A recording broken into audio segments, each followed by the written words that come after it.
Avant-dernier jour de ce mondial de l'auto 2012, on s'intéresse à deux véritables bijoux. D'un côté l'Audi RS5 Cabriolet et de l'autre l'Aston Martin, sauf que Aston a décidé au dernier moment de ne pas rejoindre Paris, c'est bien dommage.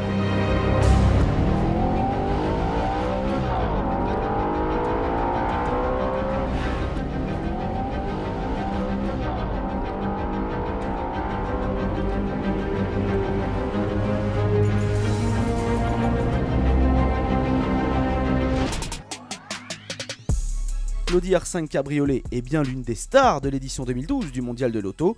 Prenez la motorisation du coupé, c'est-à-dire un V8 de 4,2 litres, bon copain des hauts régimes puisqu'il accepte de prendre plus de 8000 tours minute. Associez-le à une capote qui s'ouvre ou se ferme en une quinzaine de secondes à peine et annoncez la prochaine commercialisation pour la première fois via internet et vous avez ici une véritable révolution chez Audi. Associé à la boîte 7 et le double embrayage S-Tronic, on entend sous le capot 450 chevaux avec un couple de 430 Nm.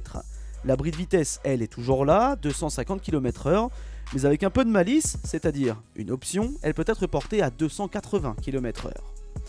L'intérieur reprend le tableau de bord et les sièges du coupé, avec comme d'habitude chez la marque Osano, une présentation irréprochable, une finition raffinée, carbone, aluminium. Les Américains qui sont friands de convertible devraient être les premiers à profiter de la sortie d'usine de cette véritable pépite. On connaît les penchants cabrio du marché états-unien, du coup c'est une certitude, les US auront leur RS5 Cabriolet. Rassurez-vous, nous l'aurons aussi en Europe. Préparez-vous donc à fendre le bitume, cheveux au vent. Comme Lotus et pour la même raison, Aston Martin n'est pas présent au mondial de l'automobile, coût budgétaire oblige. Pourtant, cette Aston Martin est une star de cinéma à elle seule. La Vanquish, c'est non seulement la voiture de James Bond, mais aussi celle de Jason Statham dans Braquage à l'italienne. Enfin ça c'est l'ancienne Vanquish.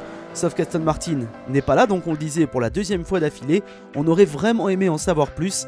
Il faudra donc attendre et saliver à travers de simples photos pour l'un des véritables bijoux de l'année à venir.